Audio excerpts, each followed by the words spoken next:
jumping in here right at the top, and of course, yesterday we had a best of show for you for the holiday. It was the AC/DC Top 20. Hopefully you guys enjoyed that. And yes, at some point we'll figure out how to do a variation on the Top 20 or another Top 20 once again. Just looking at this week coming up, as far as what we have going on, tomorrow, SiriusXM's Faction Talk. What you're hearing is raw studio performance. No spin, no double talk, and definitely no auto-tune. Real recognizes real, and it's very real. No misinformation, no disinformation. Just the facts about your favorite hard rock and metal acts. For me, it was totally liberating. This is Trunk Nation. Still the ideal format for getting lost inside your music collection. Oh my God, do I love it. With host Eddie Trunk. what's happening, everybody? How's it going? Happy Tuesday. The good news is it feels like it should be Monday, right? But it's Tuesday, so that's nice. And hope everybody had a good holiday weekend. And yep, I'm back live on this Tuesday, the 26th of May, as we head into the final week of May. And now unofficially into the summer.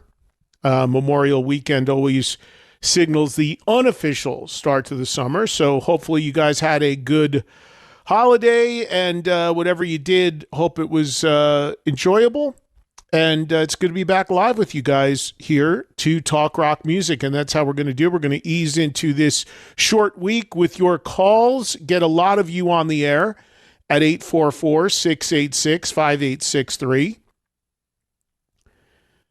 Want to hear about what's on your mind? Want to hear about what you may or may not have caught over the long weekend? Maybe you saw some shows. Maybe you got some burning questions, comments, things you need to ask about in the world of rock music. It's all good. And we'll grab those calls shortly again at 844-686-5863. If you are listening to the show in our live window of 3 to 5 Eastern, and you're doing so via the SiriusXM app, you can always connect with us also using the phone icon. Just hit that on the app, and that'll dial you right into the show as well. And we also have social media at Eddie Trunk, X, Instagram, Facebook page, YouTube, and the show is Trunk Nation SXM, and you'll find that on X, Instagram, and TikTok. So jumping in here right at the top, and of course yesterday we had a best of show for you for the holiday. It was the AC/DC Top 20. Hopefully you guys enjoyed that. And yes, at some point we'll figure out how to do a variation on the Top 20 or another Top 20 once again. Just looking at this week coming up as far as what we have going on. Tomorrow, John Corabi is going to check in with us. And I'm waiting on a couple other things floating around for tomorrow. I was just talking to Joel. Thursday, we're going to try to do a call-in show. We haven't done anything like that in a while. We've been so stacked with incredible guests the last few weeks that we haven't had an open phone show, which, of course, we're going to do today, too, but something with a theme to it.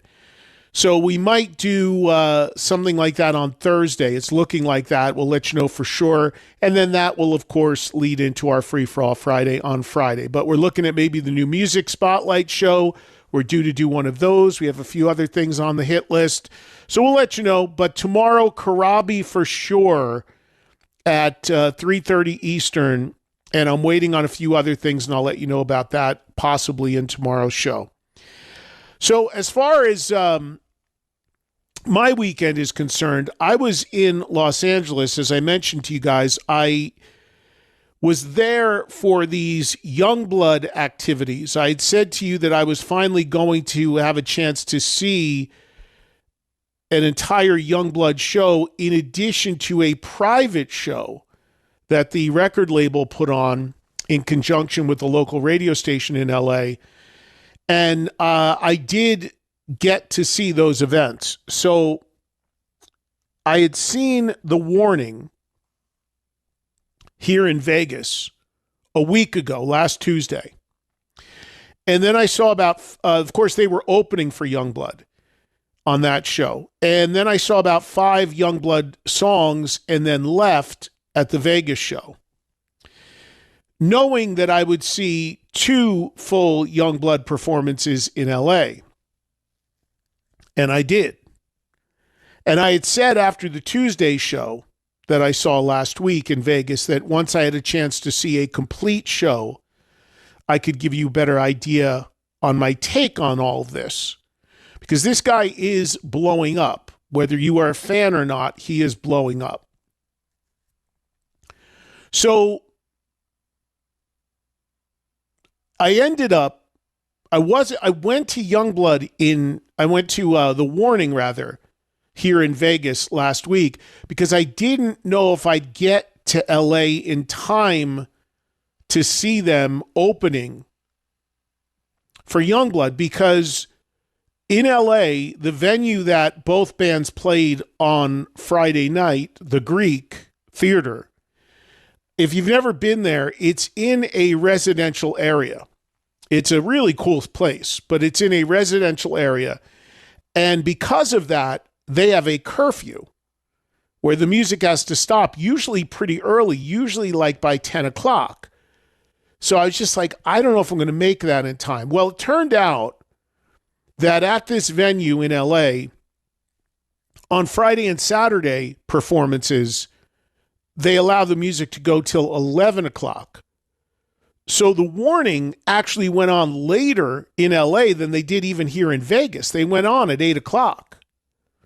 So I got there in time to see their entire performance. So I saw The Warning twice, and they were great.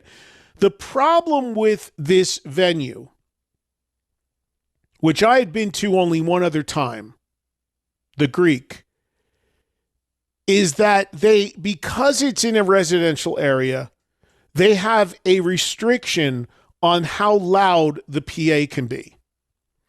And the one other time that I went there was to see Jason Bonham.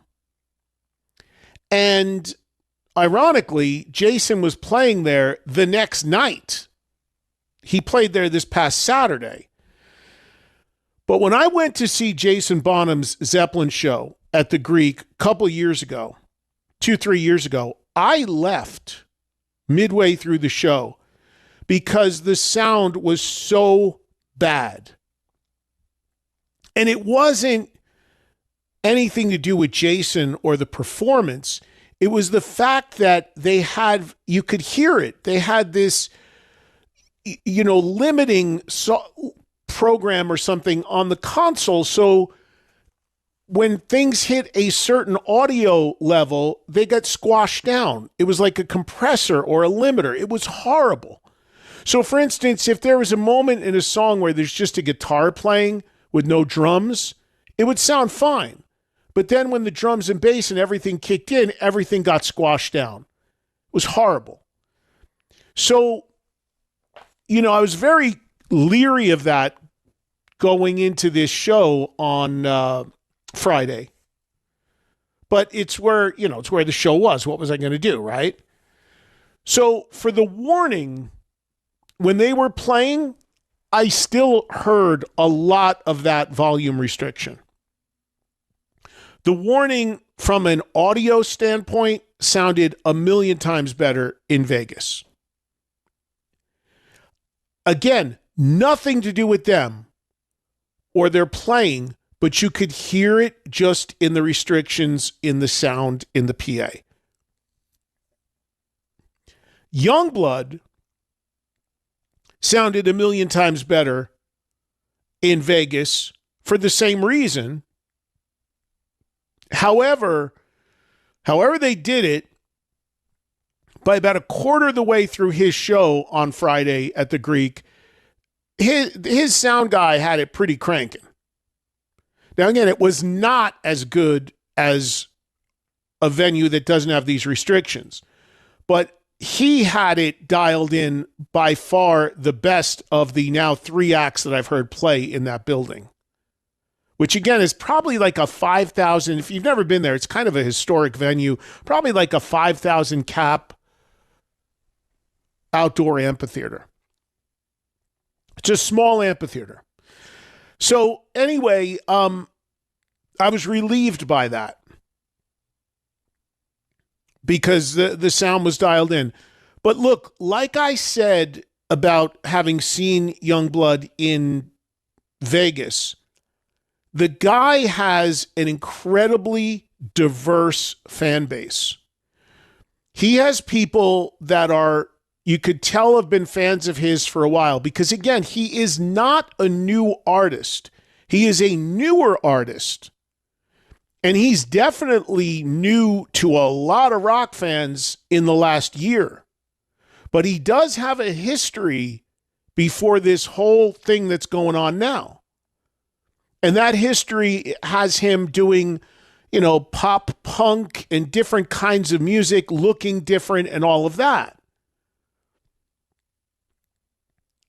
But, you know, as he said when he was on this show a few months ago, he was very young then. He was trying to figure out what he wanted to do and what he wanted to be musically, and now he's found his niche.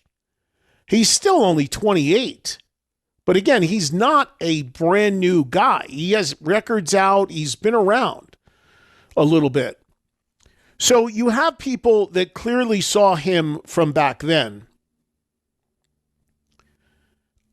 And then you have current people who only know his new album, Idols, but are all wrapped up in this guy.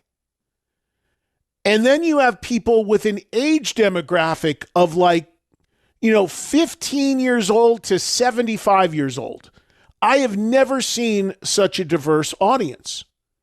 And it's probably 60 to 65% women. Because the chicks love the guy.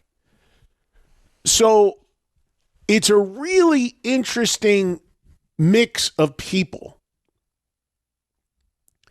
And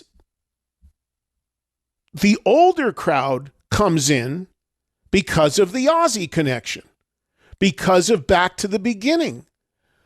Two of Youngblood's biggest songs are a cover of a 55-year-old Black Sabbath song, In Changes, and a song that he collaborated with two members of Aerosmith on, My Only Angel. So there's where the old folks come in. And trust me, I put myself in that category. Older. So you have this really interesting mix of people that are coming out to see this guy. And he's selling out everywhere. As far as the performance itself, look, it is completely like full on from the minute he comes out till the end. The guy is shot out of a cannon. And, you know, it's nonstop energy, nonstop movement. And it is, you know, there's a lot of Mick Jagger in there. There's a lot of Iggy Pop in there. You know, maybe a little Billy Idol. You know, 30 seconds into the first song, you know, the shirt's off, you know, the low leather pants flying around the stage. He's an entertainer. He's a ham. He's having fun up there. I can't. He has his detractors, and the detractors feel, I guess, that it's too over the top, and also feel that it's kind of manufactured because he has this history of doing other stuff. I don't feel that at all. Again, I agree. The guy was young. I mean, he's found what he wants to do right now. Everybody evolves as they, you know, start out as kids into what they get comfortable doing. There are some that say, you know, he still has to make a great record. When I had him on, I said to him, I hope you make a real raw rock record now. Whether he does that or not, who knows? But what he's doing right now is clearly working because it is attracting a very diverse, wide net of rock fans. And I do think he has some really good songs. You know, there's some of his music reminds me a little bit of Oasis even. But, you know, the first track, the song he opens with, a 9-minute song, Hello, Heaven, Hello, I love that song. His biggest song that he closes the show with from his new album is this song, Zombie, which is huge. So he absolutely has songs now that are working for him from this record that are his own original material. And, you know, as I said to him when he was on, attracting a wide net of people, including a ton of women. I mean, women are consumed with this guy. You can tell in the audience. They're, you know, because he's super active on social media. He has a team of people posting videos. When he comes out, there's a big screen. They show him, it's like a boxer coming out into the ring. You know, and that's important. Although that can seem trivial, it's important because it brings younger people and more women into the rock arena, if you will. The guys are on board because, you know, it's not Metallica. It's very produced music. I mean, he has two violin players on stage with him and a keyboard player and 2 guitars. You know, it's not big riff heavy, super heavy guitar music, at least not yet, but it's certainly rock. And he's bringing older people, younger people, men, women. He's putting on a big show, and it is clearly working. And I could see, you know, I really think the next album is going to be pivotal for this guy and for what happens going forward, because he's got all the momentum right now. And if that carries through with a truly great record with great songs, and I personally hope a little more of a raw rock record, maybe a little bit more guitar driven, riff driven, the sky's the limit as to what can happen with this guy, and by extension, the music we love. And again, I say this a lot, whether you like Yungblud or whether you like The Warning or some of these other newer acts, if you are a rock fan hoping for this music to advance and continue with newer generations of people, you got to root for these people. You know, how many people come up to me, they want, you know, we need rock back in a big way. Well, look, you know me, do not subscribe at all to the ridiculous narrative rock is dead. That's just stupid. But it occupies a different space these days. It's not dominant on the charts. It's still dominant live. It's still dominant in a lot of radio formats.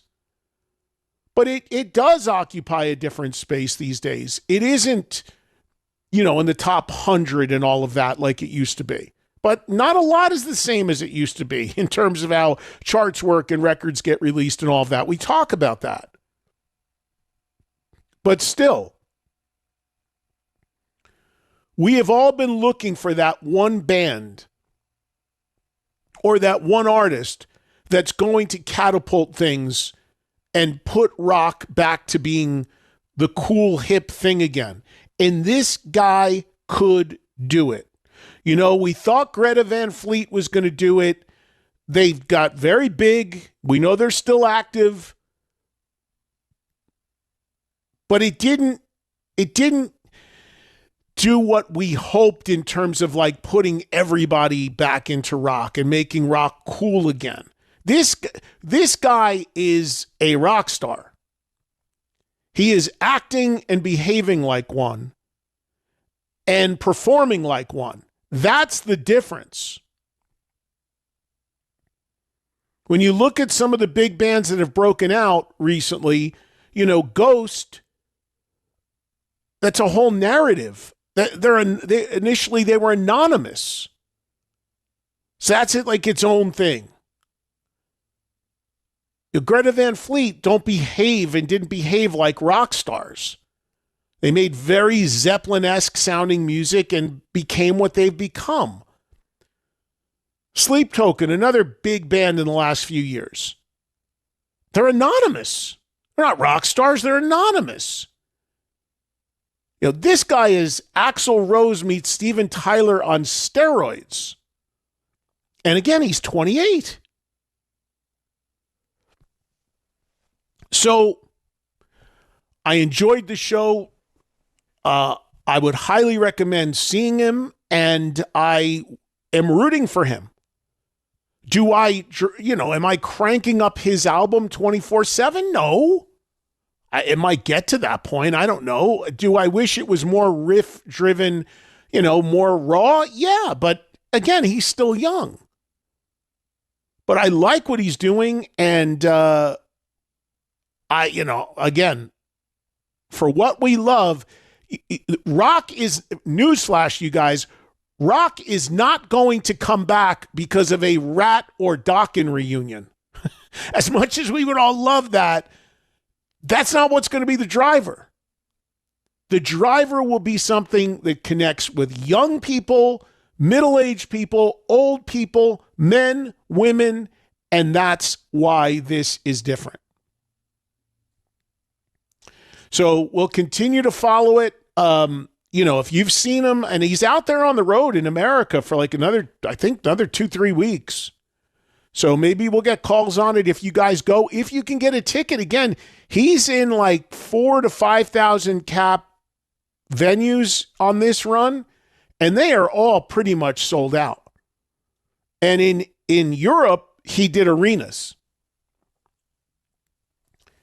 If you would like to hear more from him, again, my interview when Yungblud was on this show is on the SiriusXM app, and there is video of it on YouTube as well. Now, real quick, just finishing up on this, the following day on Saturday, the label did a special, place wasn't even a club, it was more of like a speakeasy performance for Yungblud that was invite only. Maybe max 200 people there. It was like an old Victorian house. And it was tied in with the local alternative station in LA called Alt. And that's the other thing that's interesting about what he's doing. He's getting rock airplay, modern rock, alternative, active rock. So he's bridging formats as well. That's important. But anyway, I was lucky enough to be invited to this. And basically, it was semi-acoustic. And it was only about 6 songs. And he basically played on the porch of this old house in like a courtyard. The place is a nightclub. It's used as a nightclub now. It's called No Vacancy. It's in Hollywood. So they had him sequestered in what would be like, I guess, when it was a house, somebody's bedroom up the stairs. And then they brought him down and they put him out on this little porch, closed him into the porch. He played like 5-6 songs for literally like 150 people. And then poof, disappeared again. So I've never met the guy still in person. But that was a totally different kind of performance than obviously a big show with the production and all of that. But it was cool to see.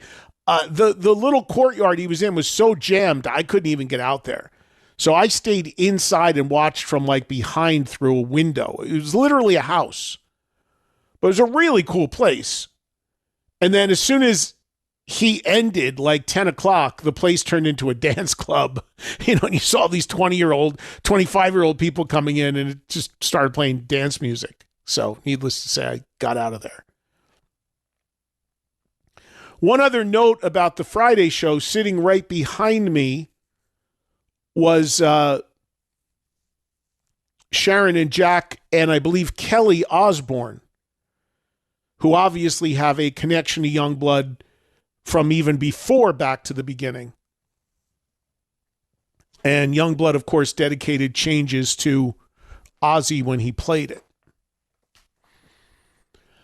So there's my report from what was a pretty busy weekend of mainly that kind of stuff. Let me give you some other news, and then we will get to your calls here as we get back into it after the holiday weekend. Also of note this weekend, I certainly was not there. I doubt any of my audience was, but if you were, I'd love to hear about it. Iron Maiden started the next run of the Run for Your Lives tour, performing in Athens, Greece on Saturday. Anthrax was the opening act on this show. Notable for Anthrax, they did not have Charlie Benanti behind the drums. Sitting in for Charlie was a drummer by the name of Darby Todd. Charlie was getting ready to perform with the other band that he's in these days, that band being Pantera. So that is an interesting development there. Pantera performed, I believe it was in Germany, opening for Metallica.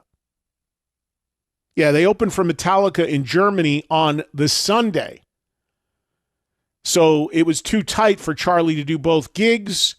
He opted to play the show with Pantera opening for Metallica. So Anthrax used an alternate drummer in this guy that I had never heard of, Darby Todd. Be interesting to see how that plays out the rest of the year. Pantera do have a handful of other shows. I don't know if they will conflict with Anthrax going forward, but Charlie has already returned to Anthrax, who continue to do their own touring, of course, have a new album coming out, and will also be opening some other shows for Maiden. But an interesting decision there for Charlie, faced with having to open for Iron Maiden playing in your own band, Anthrax, or opening for Metallica playing in Pantera. So interesting to wonder how that decision was made. That is like a tough one, I would imagine, for him to have to pick. It's an embarrassment of riches to have if you're a drummer. So there's that story. But back to Maiden, who were the headliners and opened Run for Your Lives in Athens, Greece on Saturday. The set list, for the most part, pretty much what they did on the previous Run for Your Lives touring. The one big difference, and we know that Iron Maiden generally do not ever change their set lists when they start a tour, but in this case, they did. On this next leg of touring, they did make one change, and that change was the inclusion of a track from Seventh Son, Infinite Dreams. The set list, if you've not seen it for the Run for Your Lives tour, is incredible. I mean, it's all old school stuff. I mean, it starts in the early years and goes right through, I guess, Seventh Son being the latest period, I believe, but it is all old material. It is going to be massive when it comes here to America. Infinite Dreams performed for the first time since the Seventh Son tour back in 1988, again being added into Maiden's set. So you got Pantera out there again. Year 5, by the way, of Pantera performing now ever since they relaunched with Zach and Charlie. Still no new music from them. And again, a handful of dates here coming up for what Zach, I think, very appropriately and respectfully always refers to as Pantera Celebration. And now you've got Maiden active again. And again, Maiden coming to the U.S. soon. What else can I tell you about? Ian Hill of Judas Priest I thought this was interesting, did an interview in something called Metal Journal, which I believe is something in Europe, where he alluded to the fact that he can see Judas Priest continuing at some point with no original members. Again, folks, file this under, you know where I'm going, NBEE, no band ever ends. Would you go see Priest without Halford? I don't know. I mean, in fairness, Ian Hill was just kind of spitballing this, but he said that, he feels when the band can't play all that well anymore and can't execute, then it would be time to hang it up. But in the meantime, they don't plan to do that. They're making another record. But he pointed to the fact that the band has had a lot of members, a lot of different drummers and guitar players have come and gone, although there's really not been that many guitar players at all. So I don't know. I don't know if a hypothetical Judas Priest without Rob is sellable, but everybody is going to attempt to do this, folks. Everybody has followed what Foreigner and Skinnerd and others have been able to pull off. And if you can sit home and license the name to other musicians, and promoters will buy that name regardless of who is in the band, everyone is taking a swing at this. Not everyone will succeed doing it because it's, again, a lot of these bands are built on identifiable stars.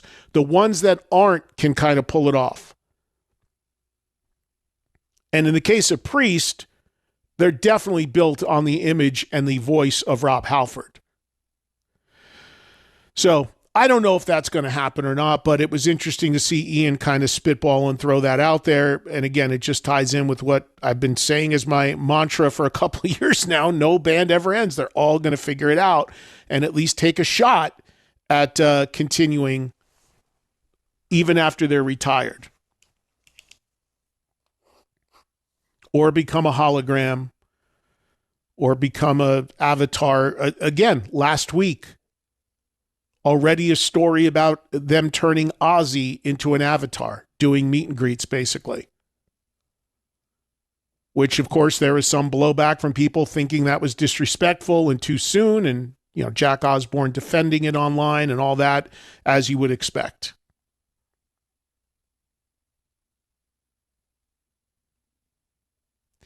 What else do I have for you today? I just had given you a report about seeing Alter Bridge about a week and a half ago, who I love. They, as I kind of teased, have announced another leg of touring. It'll start November 5th in Philadelphia, wrapping up a month later, December 5th in Reno, Nevada. They are hitting some major cities that they did not hit on the first leg or are not hitting on the first leg, but there's still some major cities they are not hitting. Here in Vegas being one, and a really major one, there is no LA date. There is an Anaheim show, but nothing right in LA proper. The support for the next leg of Alter Bridge changes as well. Big Wreck is in the direct support slot, and Tim Montana remains in the third slot. So another run of Alter Bridge dates coming up to close the year. That young band that I spent time with in Brazil, Jailer, have announced released another track today called Hate to See It End. Their debut album is coming out this Friday called Voices Unheard. Band to definitely keep an eye on. Young, very, very young guys, very Zeppelin-esque, and starting to get some buzz. Sax player Dick Parry has passed away at the age of 83 years old. If you don't know who he is best known for providing sax on some of Pink Floyd's biggest songs, including Shine On You Crazy Diamond and Money. David Gilmour making a post about that, and had huge history with Dick Parry, again, passing away at the age of 83, an important part of Pink Floyd's history, and certainly those two huge, huge songs. On a completely different end of the rock spectrum, if you're into the more extreme stuff, Jamie Josta and Hatebreed have announced another run of Summer Slaughter dates. August 20th, starting in Albuquerque, running through September 13th, wrapping up in Connecticut. Saliva announced a new album today called Breaking Through, coming out August 14th. They've been doing that thing, which is kind of the thing to do these days. Multiple singles, never quite saying if you have a record coming out. And then after around the third single, but oh, by the way, there's a full album coming too. It's all these formulas that you're seeing now. August 14th for the album, a new track called Sadistic Love released today. Also, we talked about the power metal band Dragon Force about a week ago, and that they have a new lead singer, and for the first time, a woman lead singer. And that woman is Alyssa White-Gluz. I think that's how you say her last name. Gluz rather. From the band Arch Enemy, that's where she first gained notoriety. She is now fronting Dragon Force. They're going to be celebrating the 20th anniversary of their Inhuman Rampage album, which was their biggest album. And they have a run of dates in the U.S. for a month, November 13th, San Diego, wrapping up December 13th in Los Angeles. And lastly, happy birthdays today to a guy who's been on this show a few times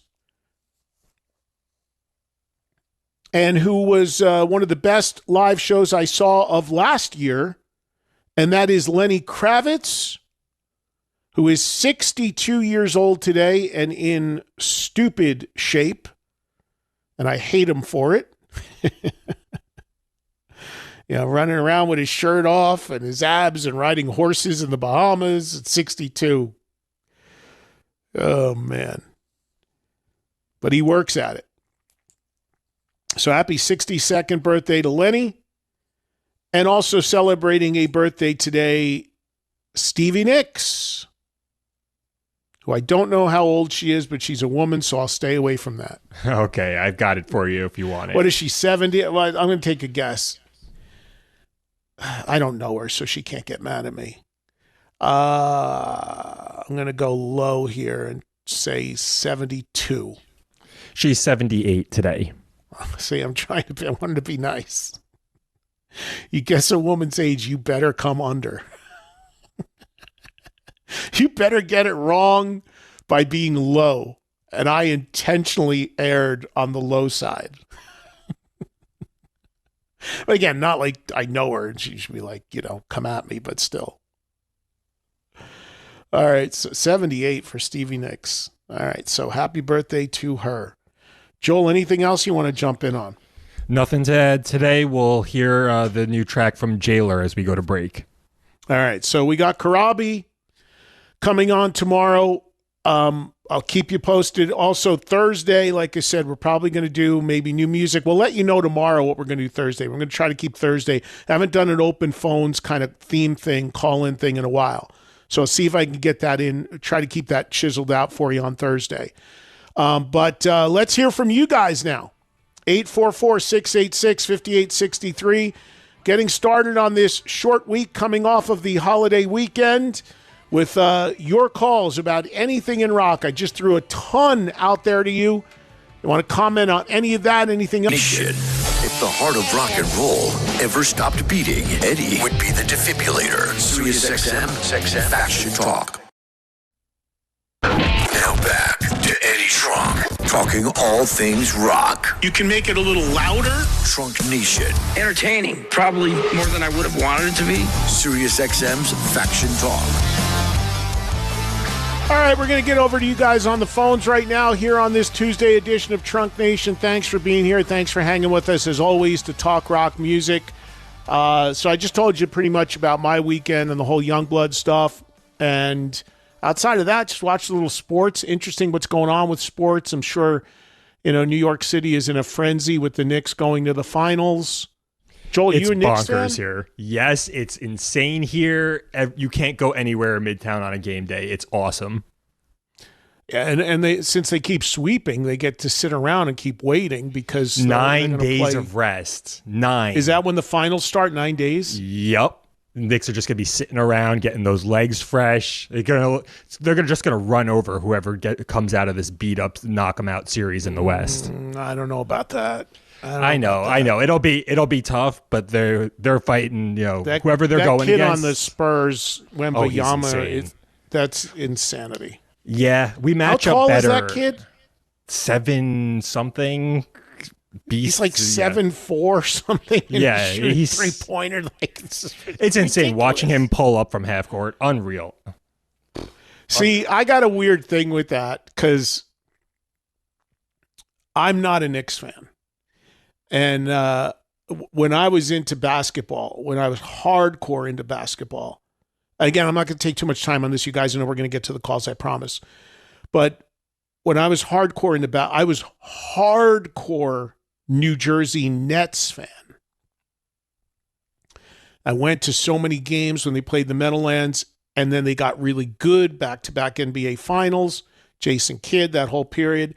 And then my heart was ripped out because I rooted for the Nets because they were actually the one of only 2 teams that carried the name New Jersey, which is actually my home state, not New York. So that's why I rooted for the Nets. Had my heart ripped out when for a real estate deal they moved to Brooklyn and became the Brooklyn Nets. So I never abandoned my favorite teams that I grew up with, no matter what. But in this case, they abandoned me. So I kind of lost my interest in basketball. However, when Vegas gets a team, which I know they will, maybe I'll just adopt them, and that'll be my first Vegas team. But yeah, the Knicks are on fire, but I got a feeling that they're going to have a hard time with either team that comes out of the West. But we'll see. You got your Vegas Golden Knights over there. So I was just going to say that. So I'm a Rangers fan, but I can't not root for the Vegas team being here now so much. And it's pandemonium here with that team. So switching to hockey real quick. It's crazy what's going on. That team has existed like 9 years. And I think 5 of the last 9, they've made the Western Conference Finals, and they've already won a Stanley Cup. And now tonight, they can sweep what is the best team in hockey, most people felt, in Colorado, and be sitting around waiting for the winner of Montreal and Carolina. So they play tonight, and it's crazy the love for, because it was the first pro sports team that Vegas got, and they've been great, consistently great as an expansion team. And of course, now the Raiders are here, the A's are coming, that stadium's like half up. So it's crazy what's going on in this town with pro sports, which for years they said they never put pro sports here because of gambling. And now they can't advertise gambling enough across the country. Funny how times change and perception changes, right? So interesting time if you're a sports fan with some of this stuff. And then, of course, you got baseball, and my team continues in free fall. So the real thing I'm just waiting for is September and Giants football. That's what I'm waiting for. All right, enough of that. We start in Houston. Cody is our first caller of the week. Cody, welcome. What's happening today, man? Man, you talk about giving me a perfect segue. As we've talked before, I'm from San Antonio. Go Spurs, go. Tonight is Game 5 against OKC. They're missing 2. Mitchell and Williams are out. Wemby is 7-6. Bring it. We're so excited. But he's 7'6". The segue I was going to give, you and I have talked before. Cody. He's 7'6". Wait. He's 7'6", that guy? He doesn't even have to jump to dunk the ball. He doesn't have to jump to dunk the ball. You're absolutely, and he does these sick, crazy one-handed backward alley-oops because he doesn't.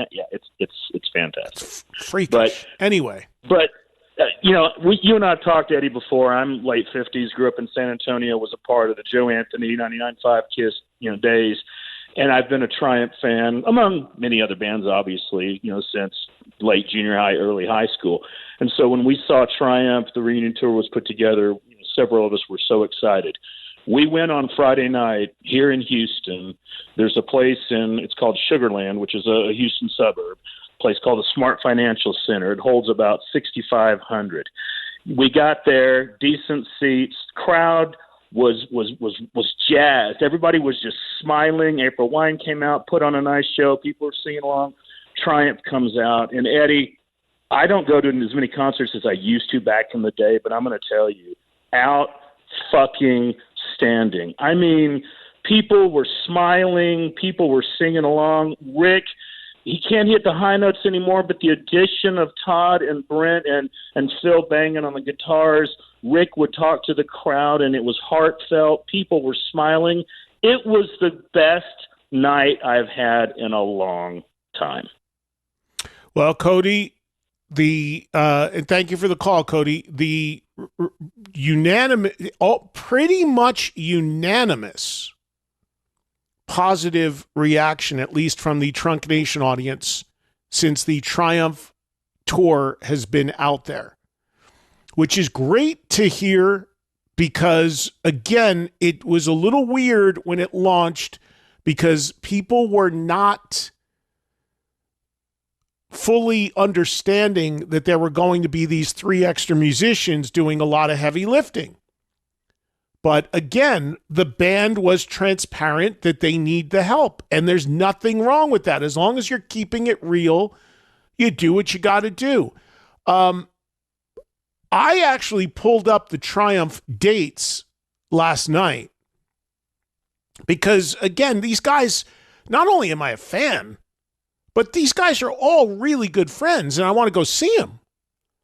And I don't see any date of the current announced dates that I'm going to be able to get to. I mean, it's just not playing everywhere right now.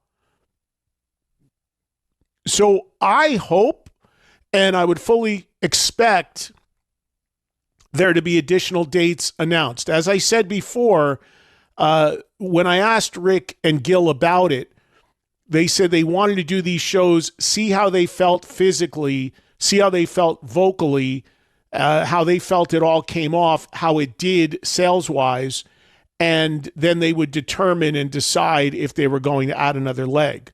But there's nothing West at all, nothing in the West for this tour. And it's even like, my other home, New Jersey, they're playing Long Island, but they're not playing New York City or New Jersey. So it's very kind of spotty. So there's definitely, if they decide they want to do more, they certainly can. Now, one of the things that's going to be a problem is they can't do outdoor amphitheaters now because it's going to start getting cold in certain parts of the country by the time they do another leg, say October, November, December. But they could do the indoor places, and hopefully they will. But it's great to hear how positive this has all been. I'm going to reach out to Rick or Gil. Maybe they want to come on again and do a little check-in with us. I'm sure they'd love to hear how many people are saying positive things. The only bummer about all this is that Mike Levine has yet to make an appearance. And it really would be great if Mike could get out there, but unfortunately he has not been able to. Here's Todd in New Jersey next up on Trunk Nation. What's going on, Todd? Yeah, hey, how you doing, Eddie? Thanks for taking my call. So I called you a couple of weeks ago saying I was going to go to Greece to go see the first Iron Maiden show. So I just wanted to give you, my take of it. So, please. So I was at a soccer stadium held, I think it was like 50,000 people there. Anthrax opened up, as you previously mentioned. It was kind of weird because when I first noticed, I didn't see Charlie behind the drum kit, and then I'm like, wait, what? And then it was like, then what you mentioned before, it's like, oh yeah, he's in Pantera and he was in Germany and stuff like that. But they sounded good. Joey, even though I think he's like in his upper 60s, sounded amazing still. Yep. The rest of the band were great. I was a little disappointed. I was kind of hoping they would play or debut live that new song that came out last week, but they did not, and it was just, pretty much the hits. Iron Maiden came on before they came on, and I know you might ask this question. So on the video screens, they did have a little thing that said, for respect of the band, for respect of their fellow fans, if you can please leave your phones in your pockets. And for the most part, the fans were respectful in regards to that. A couple of times they had the phones out, like the starting of the show, maybe, I think with Infinite Dreams, couple of things where Eddie appears. But for the most part, most people, including myself, pretty much kept the phones in their pockets the whole time. So it was nice. I did enjoy it probably a little bit more that I didn't have my phone out the entire time. I don't really take like 30-second videos and stuff like that anyway. But Bruce Dickinson sounded amazing. The band was tight. I don't think they performed since like 8 months, if not longer. It didn't even feel like that. I felt like they were just, like there were no flubs, there was nothing wrong with the set. It was just amazing. So, if anybody has an opportunity to go see them before they come to the States, please do so. You will have a great time.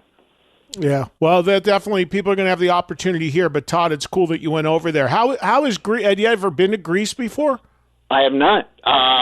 So I left Thursday night, came back yesterday afternoon. A little jet lagged today, but I went to go see the Acropolis and just did as much sightseeing and stuff like that as I could for the time I was there.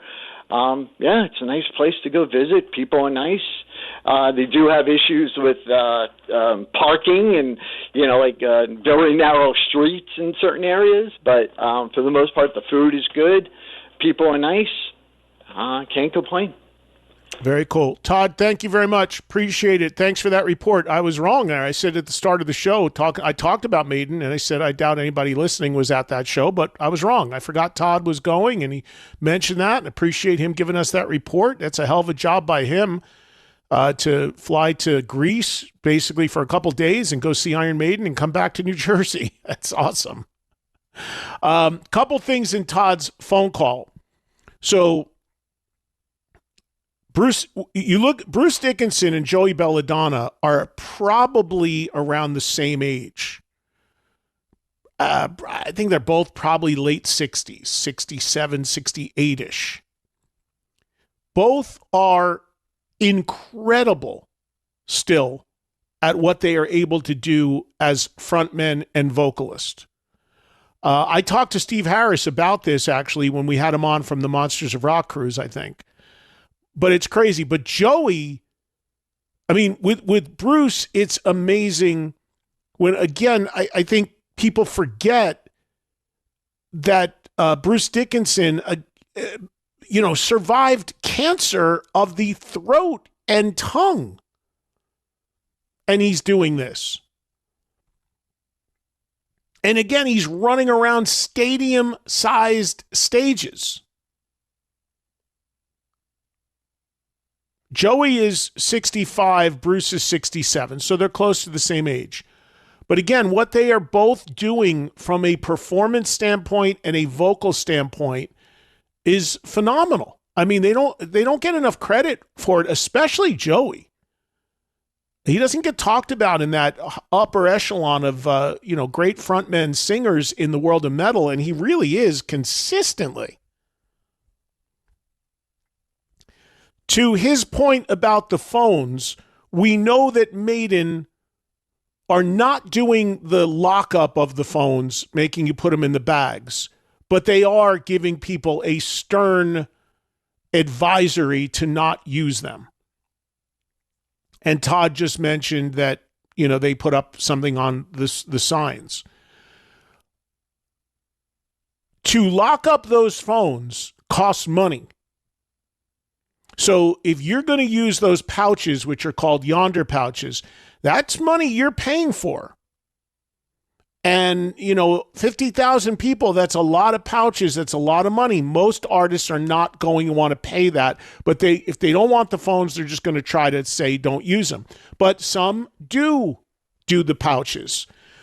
A show on a much smaller level that I saw last week that I talked about in detail on Friday's show was the Alice Cooper, Chris Angel show, which I saw last Thursday, which was phenomenal. And that was a no phones show. So if you went to that here in Vegas over the weekend, you know that you had to lock your phones up. And that was putting the phones in the pouches. But I think Chris's theater holds 2,000 people, something like that. So it's not as much of an overhead because you don't need 50,000 of the things. Now, again, because I know Chris and I know Alice and their friends, and I went in through the back, they did not make me lock up my phone. They just told me, but they did tell me, keep it in your pocket because the ushers are under advisement that if they see a phone come out, they're going to make you put it away or take it from you or make you leave. So I didn't use it at all, of course, out of respect to those guys, because that's what they said. But, I didn't have mine in a pouch because of that. But pretty much the whole audience couldn't access their phone. And it's great. It changes everything for those that have gone through this experience. Consequently, on the other side of the coin, when I saw Yungblud on Friday night in LA, I'd say 80% of the people had their phones out. There were certain songs, it was closer to 90%. It was crazy. As a matter of fact, and I have some video, photos and stuff from that show. I haven't posted anything yet. I just haven't had time, but I will soon. There was one point where I took a photo. I was kind of sitting at that show in the back of the first section from the stage. There's like 4 sections up. I was in the back rows of the first section. So I was perfect. I was right in front of the soundboard. And I took this one photo because I looked and everyone was just looking at the show through their phones. I was like, this is ridiculous. But look, for an artist like Yungblud, who is so video, social media driven, if you follow his stuff, I mean, he wants that. But for the fan experience, not good. I love the phone lockups. 844-686-5863. This is D in San Francisco. Do I have the name right? Is it D? Yeah, it's D. Eddie, how's it going? It's Hi, only D. been What's happening? I've been listening for 8 or 9 years now, and it took me this long to call. But I've got a couple things for you today. So don't let me go before into the second one. But the first one has to do with the DO Cancer Fund coming up. Mm-hmm. I think you're going to be there, right? This Sunday, yep. Yeah, so there's a tribute band called Led Zepp Again.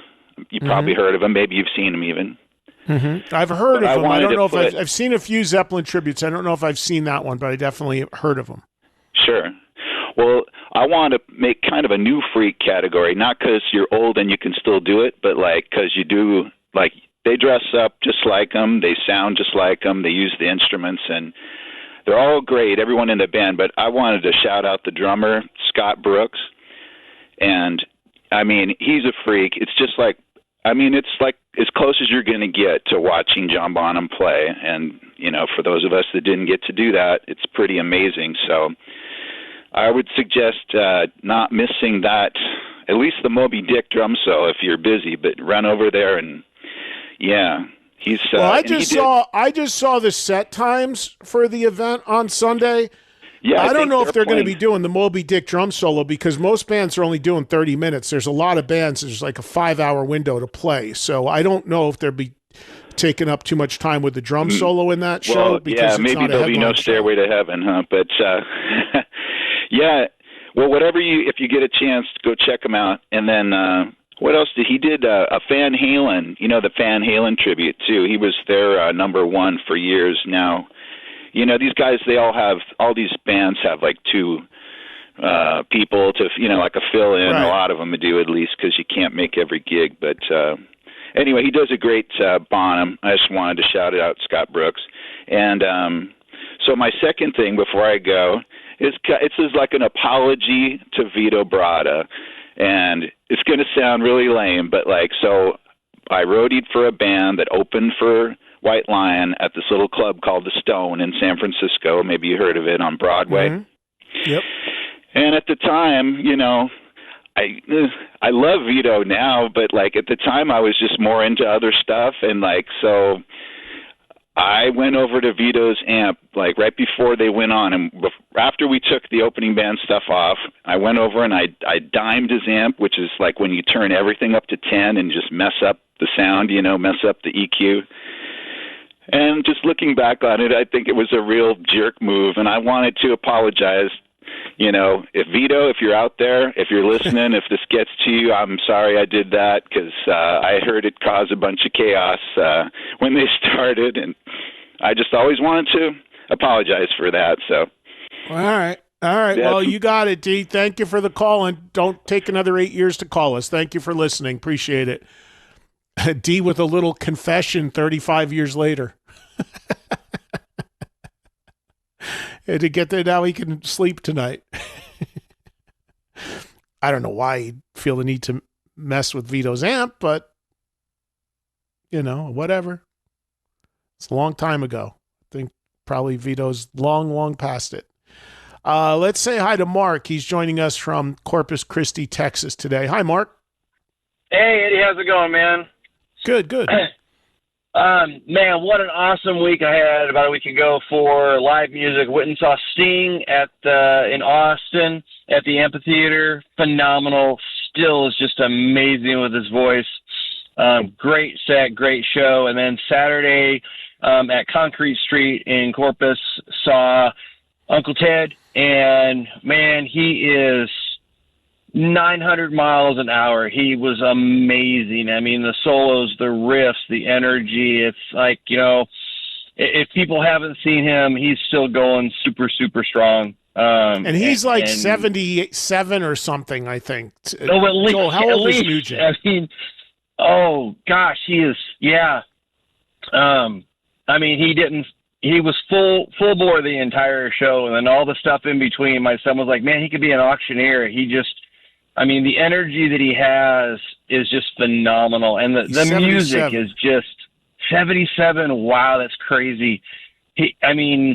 Stranglehold, Free For All, you hear all these riffs, and it's like, we were front row right at the front of the stage. I got a pick in a set list to add to my collection, but man, it was worth every dime. And it's really sad that our politics interferes with people hearing his music because they get turned off by his politics. But he is true from the heart of rock and roll and just loves what he does, and you can see it. And the backing band was amazing. JB was playing bass, and the guy from Waco was the drummer, and super, super solid the entire set. So blessed to see both of them. Mark, is Ted still wearing that headset on it for singing? Yeah, he's doing the headset. It was really funny because my son and I were talking. He's like, did he just walk out from his trailer and hop on stage? He had the Mossy Oak Crocs on, a pair of pants, and a T-shirt, and his hat, and he still wears the headset, and he is just talking 9 miles an hour. Yeah. Yeah, and Mark, one thing on Sting. Mm-hmm. When you go, because Stuart Copeland was on this show last week, when you go see Sting as a solo act, as he's been for a long time, what percentage of the set is Police songs versus solo songs? Oh, I would probably say 80. Probably Police. 80. Yeah, 70 or 80 is Police. He did like New York, or Englishman in New York. He did some of the ones off a couple of their albums, but it was pretty heavy on the Police. And does it rock? Like, does he play like? Because some of his stuff, his solo stuff, is kind of mellow. Like, this band does he have? Does it? If he does something like "So Lonely" or something by the Police, is it up tempo? Does it rock, or does he do like different arrangements? No, he was pretty true to most of the Police material, except for Roxanne, because Roxanne notoriously he complains about even some of the podcasts he's done how they made him change the rhythm of what Roxanne was supposed to be as a song. So he starts off with Roxanne like we know it from the Police, and then he segues halfway through to how the rhythm really was supposed to go from how he wrote the song. But the two guys, Dominic was the guitar player, and then the drummer from Mumford & Sons was the drummer. And they were, the up-tempo songs were really, really good. And it really, for a three-piece, it's amazing the amount of music that comes out of the Police music. Yeah, definitely the solo stuff was much more mellow. And he actually sat down for some of those songs on a bar stool kind of there on the side of the stage. But for the most part, all the Police stuff was definitely up-tempo, and they were trying to be as true to the original Police stuff that it was. Yeah. Thank you for that, Mark. Appreciate it. Having Stuart Copeland on last week, like I said, there'd be nothing bigger. It would definitely be a stadium level thing if the Police did a reunion. But when I asked Stuart about that last week, he basically said, we're friends as long as we don't play music together. It just sounded like there's a big divide there, and he said something to the effect of like,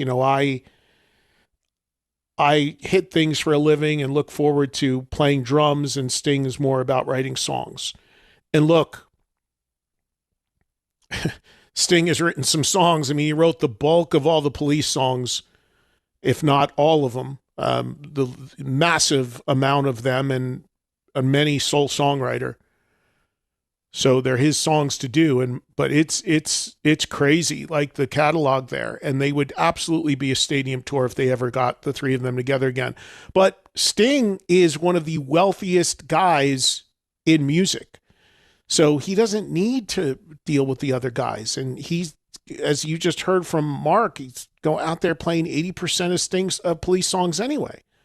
But look, there's only a certain way those songs are going to be delivered with Andy Summers and Stuart Copeland.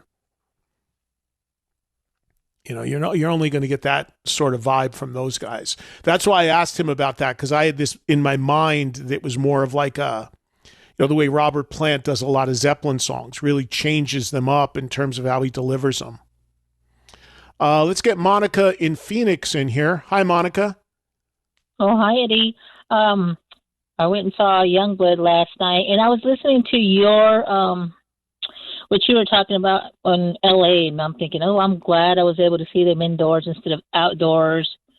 And I've been to a show in California where they have to cut it off at, by 10 o'clock, and it's in a neighborhood or whatever. So glad it wasn't that case for me. Yeah, they didn't cut his set. It's just that, the curfew was 11 because it was a Friday. It's just that in that venue, because there's so many homes around there, they definitely have a restriction on how loud the sound can be. It's the second time I've been to the Greek, and it's definitely not a venue I like because of that reason. It's a beautiful setting, It's a great venue, but if you want to hear a loud rock show, they just can't do that. The sound has to be restrained there. And it was night and day. The show I saw in Vegas last Tuesday, indoors, Planet Hollywood Theater, it was cranking.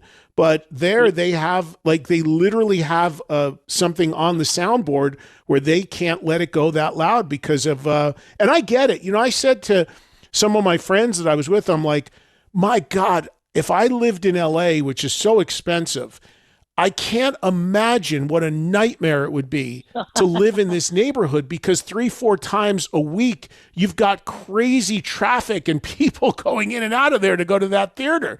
So I get it. I wouldn't want to hear it either if I was living in that area. Yeah, I know, because it was pretty loud out here in Arizona. So I was thinking, like, dang, he did amazing. And I mean, with the service fee, I think what I paid $80, and then tickets just shot up. The price just went up. I knew it was going to happen as soon as, you know, after the whole Aussie show. But it was amazing. I thought the warning was pretty good, and you know, it takes a lot for me to like. Sorry to say, but you know, female bands, but they did really good. But Yungblud, I mean, God, Eddie, you know, I walked away thinking, when was the last time I saw an artist, a band with that much energy? And I'm still thinking about it. Can you compare him to somebody? Because I'm sitting there thinking maybe years ago, Jacoby Shaddix from Papa Roach or Sebastian. I don't know, because he just blew my mind, and I just was really wanting to see if he could sing the way I saw him in the Aussie show or all the other videos, and I'm thinking, dang, that guy can sing. But it was awesome, and yeah, I don't know who to compare him to. Who would you compare him to? Eddie? Well, it's a lot. To me, in terms of the visual aspect and his mannerisms on stage, to me, it's a lot of early Mick Jagger. That's what I see and hear, a lot of Mick Jagger. But there's also, to me, you know, I saw Guns N' Roses on the Appetite Tour, and there's also a lot of Axl, early young Axl in there in terms of his movements and everything. But I mean, you know, the show I was at, Monica, he was out in the crowd. He was climbing on the railing. I mean, it was nonstop. And he does play some guitar. So there's times where he'll put a guitar on, but it was, it's a, you know, maybe a little Iggy Pop, early Iggy. It's totally, as you saw, full on. And this guy's doing 2-3 nights back to back like that. But again, he's in his 20s. He can still keep that up. Yeah, I thought I was just amazed. So, and yeah, he did run up and got up in some little thingamajiggy last night too. But I mean, I'd go see him again. I thought he did great. I mean, people who haven't gone to see him, I would highly suggest. I guess Alice Cooper was there last night. I mean, I didn't see him around, but I saw some pictures that he posted there. But it was a good show. So, anyways, that's it, Eddie. Have good the rest of your day, Tuesday. You too. You too, Monica. Thank you for calling in. There's Monica with her take on Yungblud, who, again, was in Phoenix. She said yesterday, I think. I don't know if he played yesterday or Sunday. And I saw in full on Friday, and then in a very private, small club, not even a club, but kind of a club setting on Saturday, and more of an acoustic short set sort of deal. But yeah, it's crazy, the energy that this guy is bringing, and it's crazy the business he's doing and the response he's getting. And to Monica's point about tickets, I had a friend that scalped the show at the Greek, and for a decent seat, you know, not a great seat, a decent seat, he scalped the day before, the night before, and he's paid $500 a ticket. So he paid $1,000 for 2 tickets. As Monica said, when they went on sale, they were about $80. So I always say, you know, the waited out sort of thing. But on rare occasions, when you get a super hot show, these tickets went on sale. This all happened before people knew who Yungblud was in America for the most part. And then all of a sudden it became a whole different thing.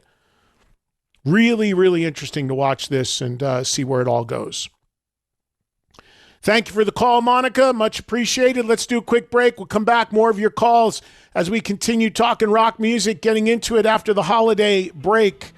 We are back live here on with Eddie Trunk. His voice has been described as pitch perfect. Trunk Nation, Sirius XM's Faction Talk. Now back to more hard and heavy talk. Trunk Nation. I know exactly what we're doing. Don't you worry. Sirius XM's Faction Talk. This is rad. With host Eddie Trunk. All right, before we go back to the calls here real quickly, I can give you now a total definite picture on what the rest of this week looks like. So tomorrow, John Corabi is going to call in. Corabi's out opening some shows for Kiefer, put a new album out recently that's real good. We haven't had him on in a little bit. So Corabi on a phone call tomorrow, and then in studio with us tomorrow will be vocalist Andrew Freeman, who, of course, you know from the band Last in Line, and I think Andrew found out through our recent interview with Vinny Appice that he is no longer the singer in Last in Line, so I'm sure he'll have a comment on that. He now is also doing a Dio tribute band, as well as a Def Leppard tribute band, as well as singing with Lynch Mob.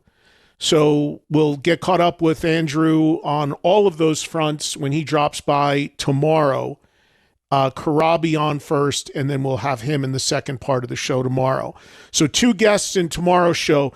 And then, as we kind of talked about here to start, I want to do a topic-driven call-in, because we haven't done one in a while, on Thursday.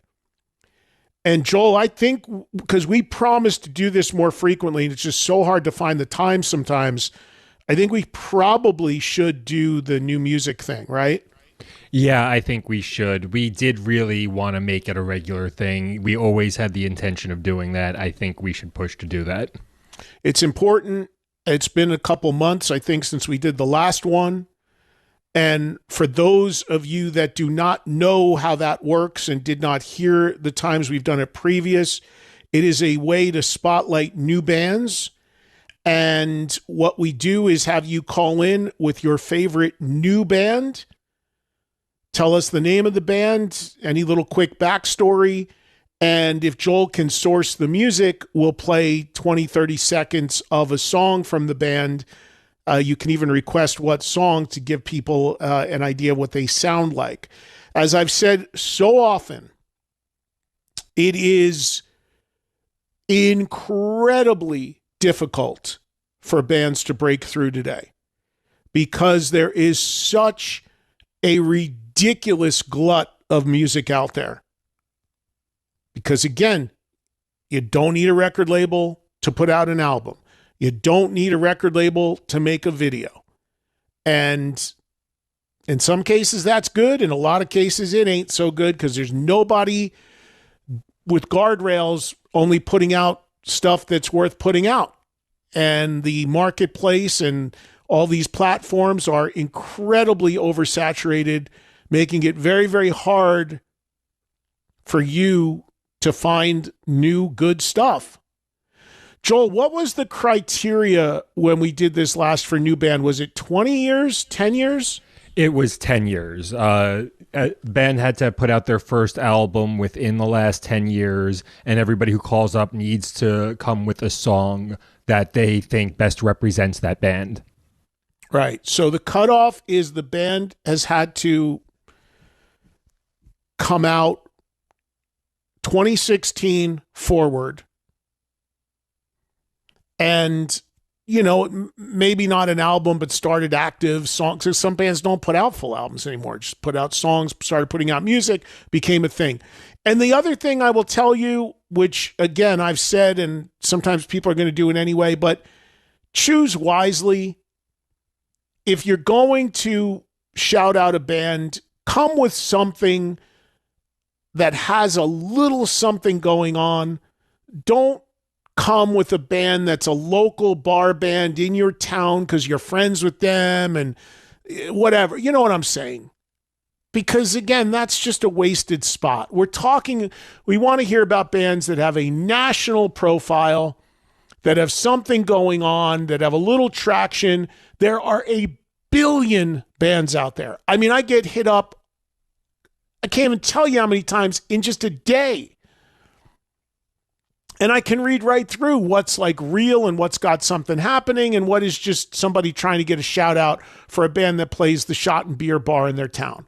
So just, we want something, some meat on the bone, a story, something going on. They're national in some ways. Came out in the last 10 years, just to get them to the next level. Because again, when we do these shows, it gets a lot of traction. And then we also put out a graphic of all the bands that got through in the show, which inevitably leads to problems for me.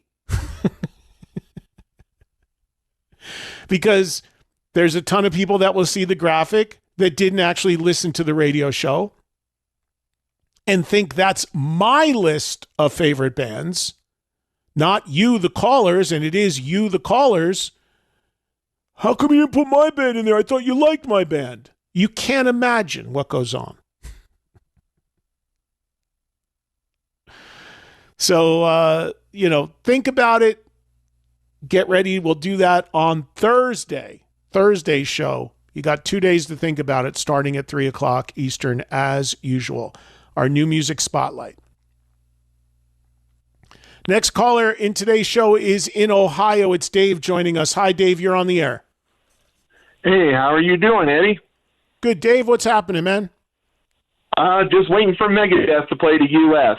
But besides that, I wanted to call and give you a review of Exodus. Okay. Yeah, they played a place called the Blue Note, and it holds about 1,000 people. So it was Blue Note is a jazz label and a jazz club. Is it a place that normally does jazz? They usually have like bands like Jackal and Kiefer go through there and everything. Oh wow. Okay, that's interesting because Blue Note is a legendary jazz brand, but okay. Yep. And they played like 16 songs, and it was pretty much bonded by Blood Heavy, and they did play some of the new ones, and it was a really good crowd, and the stage is set up to where it's like just on a little riser, maybe 2 feet up off the floor. So they were right there. And people were just like having a great time and everything. And at one point, Gary started playing a little bit of Slayer and got the crowd going and everything. And what was funny was the opening band was a local band that does nothing but covers. Okay, yeah. Well, in a lot of if a band like Exodus, who are obviously a national act, are not carrying a support band, meaning there's not a band on tour with them, then a lot of times it's just up to the local promoter to put a couple bands on it ahead, before. So they could. I mentioned a few weeks ago I saw Journey here in Vegas, and they had a Zeppelin tribute open for them for Journey. Did 20 minutes of Zeppelin and left the stage. And Neil Sean, when he was on with us, was like, yeah, I don't even know what that was about. He goes, I didn't even know that. So, yeah, I mean, if you don't carry support, but you want a support act, it's really up to the promoter to plug anything he wants in there. Yep. It was a great show, and got to meet the band afterwards, and everybody was real nice, shook hands and everything, and that was pretty much the night, but it was a great show. Couldn't have gone off better. Very cool. Thank you, Dave. Appreciate that. Rob Dukes, of course, singing in Exodus these days, back in the band. So there's an Exodus report. Let's go to Jill, who is in Virginia, joining us now on Trunk Nation. Go ahead, Jill. Hey, Eddie. Good afternoon. Just real quick, thank you for all you do, and thank you for also having a show that's very well-rounded. I mean, we talk a lot about rock, classic, new, but you also cover other things that I pick up on. For example, we just got through watching that documentary that you had recommended on the Dark Wizard, the extreme climber. And I mean, riveting. It was riveting. I want to say it was maybe 3 episodes, but just to touch on that, thank you for that recommendation. It was really, really good. Yeah. Hard to watch, like you said, but it was good.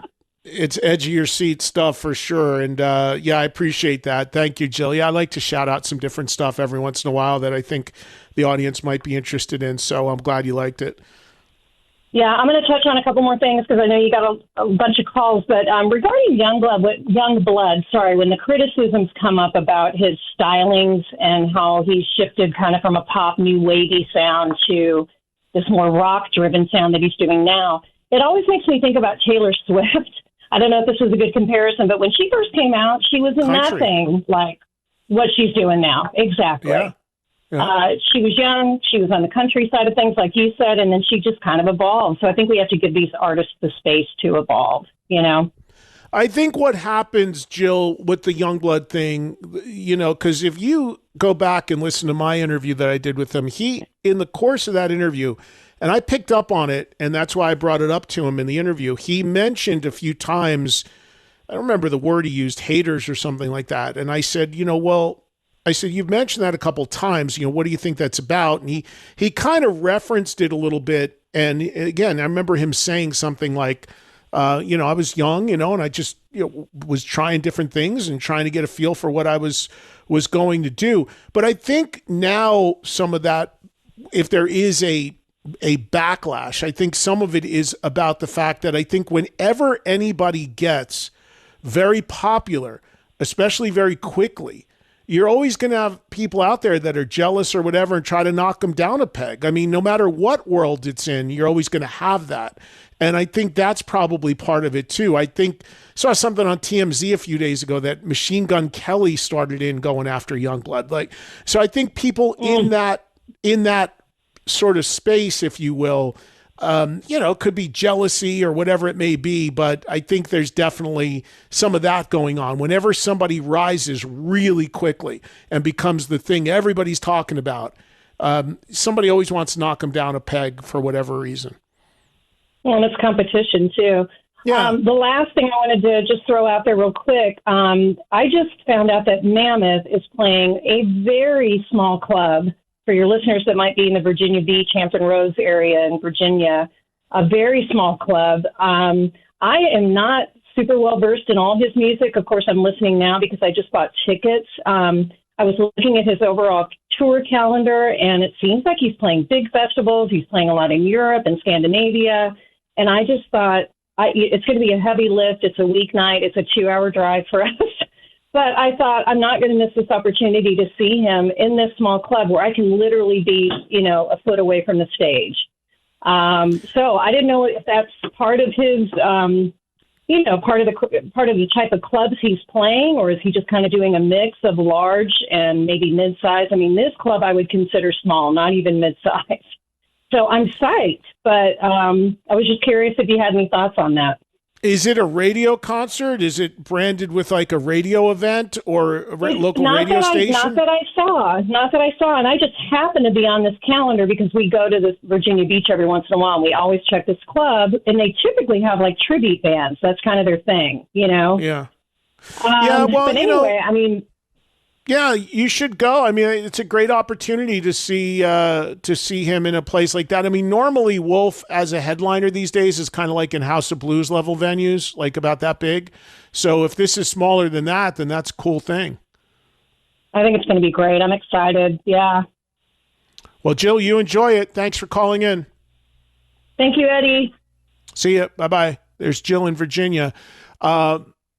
So I asked whether it was a radio show because, like I said, I saw Yungblud on Saturday in a place that literally couldn't have held more than 200 people, when the night before he played to 4,000 or 5,000 sold out. But that was tied in with a local radio station in LA. So it was their thing. They gave away some tickets, and then there was a guest list from the label to schmooze some people, and that's what it was. It was kind of essentially an invite-only thing. So sometimes you get bands in really small settings because of that.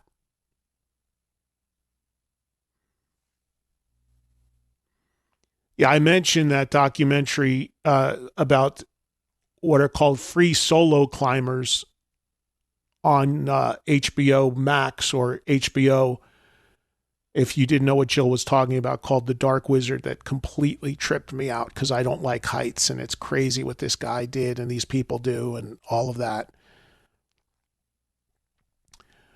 Not a documentary. I started watching this documentary on also on HBO called Yogurtland Murders, about these 4 girls that were killed in Texas in the 90s working at a yogurt shop.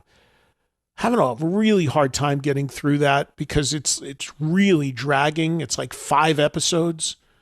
So I don't know if I can recommend that one. I'm also really weirded out by all the true crime stuff. I've said this before. It does not sit right with me. There are people obsessed, and it's a huge market with this true crime podcasts and, oh, it's the best true crime. Like, what? It's true. People actually died. It's not made up. Like, what? Like this sensationalism and the exploitation of, murderers or people that dealt with an incredible tragedy, like family members killed, and like it just feels weird to me. I got offered a few years ago to narrate a true crime thing, and I read the script, and it felt so exploitive of the people that died that I passed on it.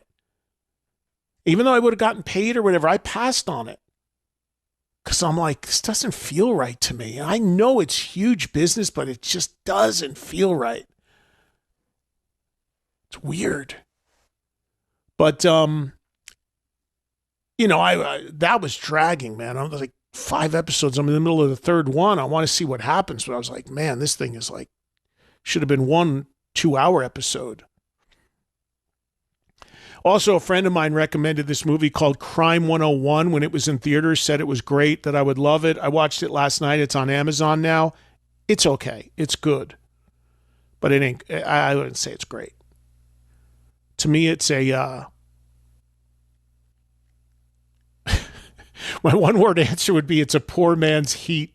If you know the movie Heat, one of my favorite movies ever, this ain't Heat. It wants to be Heat. And it's good. Don't get me wrong. But it ain't Heat. Let's go to Tennessee. Here's Adam on Trunk Nation. What's going on, Adam? Hey, Eddie. It's a pleasure to talk to you, buddy. Thank you, man. I want to let you know, I had seen Jackal last Saturday night. It's a shed show here in Tennessee. Man, let me tell you, that band is badass. They were loud, electric, and 100% live. Oh, yeah. I saw them. Always fun to see those guys. Yes, sir. I saw them back in 1998. They were setting a Guinness Book World Record, 100 shows in 50 days. I don't know if you remember that or not. But they sound just as good now as they did back in 98, man. This band is something to see. My girlfriend, she isn't really into that kind of music overall. She don't mind it, but she's more into jam bands and stuff like that. And she has mentioned to at least 2 or 3 of her friends since how much of a great front man that Jesse James Dupree is, and how great that show was. They were on fire. So I want to call and let you know about that. And I told her we're going to see Iron Maiden here in a few weeks in Italy. And I said, this right here is a good stepping stone to go into that, because you're not used to this rock stuff, and you're about to get your face blown off of both of these bands. So, well, on a much, much, much larger scale for Maiden, with the whole production and all of that. Where in Italy are you going? It's in Milan. Okay. Have you ever been there before? No, I haven't. We've been a few other places in Italy, but never Milan, and we've never seen a rock show or really any show like that in Europe. So I'm looking forward to seeing what the atmosphere is all about, and just, the environment and just kind of taking it all in. Yeah, I have no idea how the Italian fans are. I don't think there's a lot of metal shows or rock shows through Italy. I'm not sure about that, though. Thank you, Adam. You enjoy that. So we talk a lot on the show. We know what goes on in South America. We know what goes on in Mexico, these other parts, some of these other territories that I've actually been to. And I was just in Brazil, of course, and I can vouch for that. But I've got very, very, very little history and experience through Europe. And we had a caller on earlier that went to Greece. I've just never, I went to Switzerland once, to Zurich, probably at least 10 years ago now. And, that's it. Well, England, but I mean, really nothing, never been to Germany, never been to France, never been to Italy. And when I retire, which, I don't plan to do soon, but that might not be up to me. Depends upon when people stop giving me chances to work. That's one of the things I really look forward to doing is I'd love to do some, tourism-y stuff and see some of those parts of Europe. And I've never been to Italy. And I am half Italian and dominantly brought up in an Italian household, meaning the influence from my mom's side is enormous. So I got to get over there. My kids somehow have gone twice. Me, 0. How that's possible, I have no idea. Here's David in North Carolina. What's up, David? Hey, Ed. How you doing, man? I'm good, man. So next month, the end of next month, will mark 30 years since Kiss's Tiger Stadium show. And I was there, and I think you were there too, and I was just curious to get your thoughts on what you remember about that. I personally thought it was one of the most electric things I have ever seen from the time I got there to the time I left. What was the exact date, David? What was it? June what? June 28th. June 28th. Wow. Yeah. Yes, I was indeed there. I could tell you a few things that I remember about it, but what did you anything you wanted to share about it? Well, so I don't remember who the opening band was. I swear to God, I have no clue. Alice in Chains. It was Alice in Chains. There was a band before them that played. Well, I want to say it was somebody like Sponge or something. Oh, Sponge. Yeah, it was the band Sponge. They had a pretty big record and song at the time. I think their record was called Rotting Pinata, and they are from Detroit and Michigan. So you're right. It was Sponge. And if I remember right, we booed Alice in Chains.